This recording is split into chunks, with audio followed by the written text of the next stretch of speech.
continuando con el cuarto y último video que nos habla sobre el diseño de la interfaz del proyecto.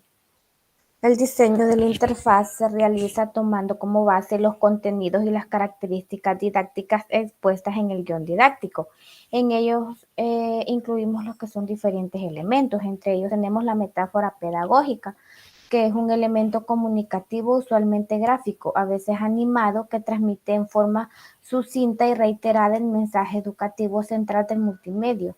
Parte de su valor formativo consiste en que refuerza mediante la repetición el mensaje y los contenidos, contribuyendo al aprendizaje y a la internalización de los conocimientos, los valores y las conductas que simultáneamente se comunican mediante otras formas semánticas. La metáfora nos facilitó la construcción y la presentación de índices, menús y de botones para la navegación dentro del multimedia.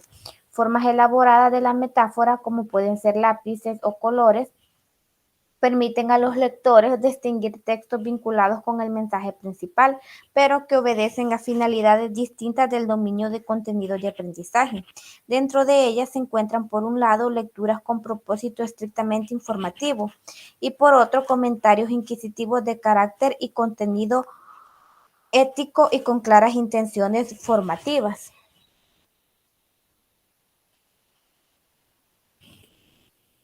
También tenemos los que son los métodos de navegación.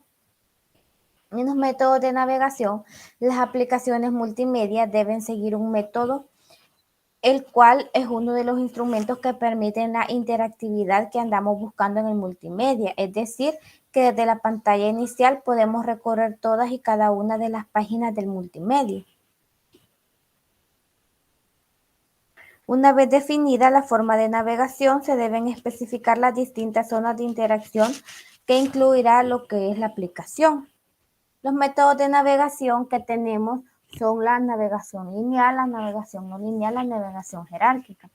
En la navegación lineal, el usuario navega secuencialmente de un cuadro o pantalla a otro, como puede ser hacia atrás o la siguiente pantalla. En la navegación no lineal, el usuario navega libremente a través de la aplicación sin que se le limite a las vías predeterminadas ni se le imponga un orden preestablecido por el equipo diseñador del proyecto.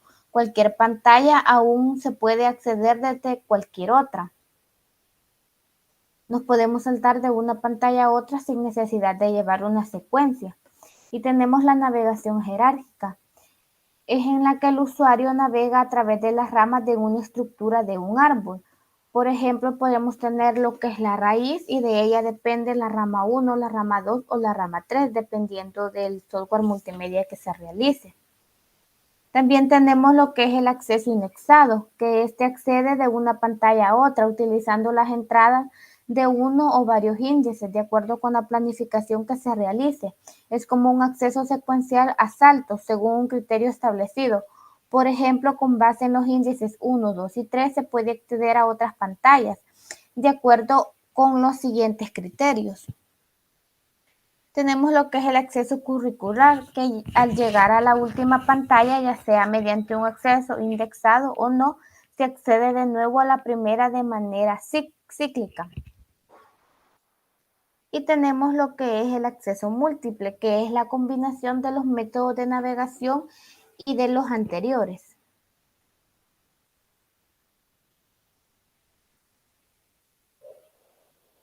También tenemos dentro de este diseño de interfaz es lo que es la zona de interacción. En la zona de interacción con el usuario se ven elementos capaces de desencadenar algún tipo de navegación dentro del portal. Estas zonas de interacción deben estar muy bien seleccionadas, ya que son parte fundamental de la interactividad que quiere lograrse. Algunos elementos que pueden convertirse en zonas de interacción se sugieren a continuación. Tenemos lo que es los objetos o botones.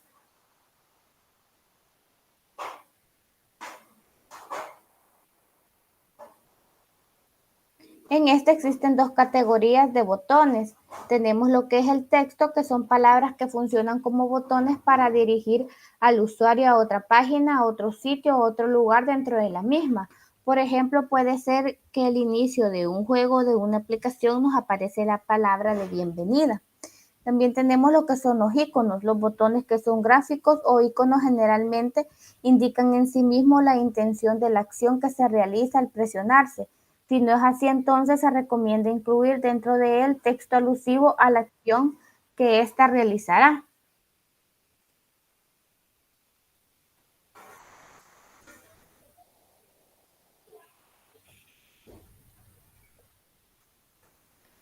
Siempre deben existir botones o zonas que nos permitan salir directamente de la aplicación, avanzar o retroceder hasta un punto anterior. Los botones deben estar agrupados conforme a acciones comunes.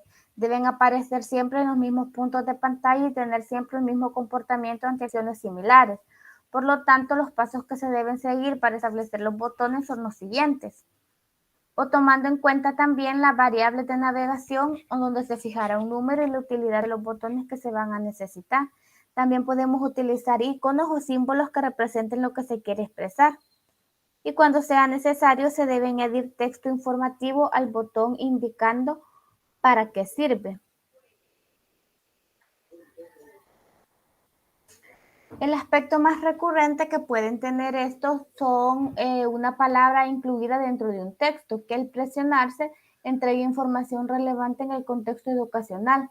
Se señalan destacando su color, tal vez usando cursiva o subrayada, pero lo importante es mantener un criterio dentro de todo el proyecto para no confundir al usuario. También debe definirse la forma en que se van a comportar las zonas calientes o puntos en los que se va a ocurrir una acción cuando el usuario realice un determinado evento. Para identificar una zona caliente existen convenios generalizados dentro de los cuales podemos citar un cambio de color en el texto o un cambio de color de intensidad en un objeto, o también podría ser un cambio en la forma del cursor del ratón, tomando la forma de una mano o una flecha, por ejemplo.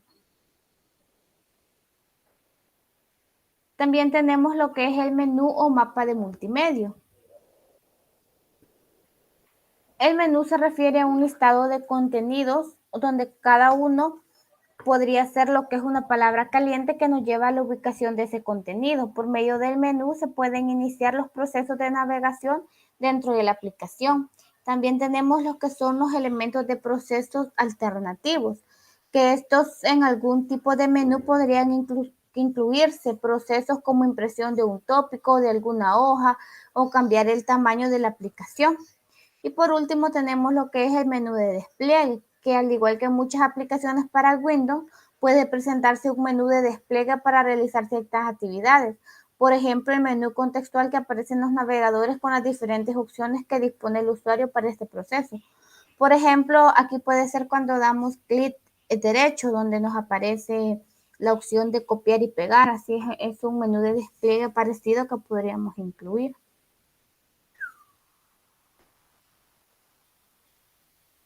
Y ahora pasamos a lo que es el mapa de navegación. Con base en el método de navegación escogido, se debe establecer el mapa de navegación en el cual se observarán las relaciones, secuencias y coherencias entre las diferentes pantallas. El mapa de navegación se conoce como secuencias de eventos, o sea, grupos de información que se complementan. Esto es porque es muy importante ordenar en un esquema secuencial los sucesos más importantes que den una coherencia al mensaje, para luego ordenarlos según escenas coherentes.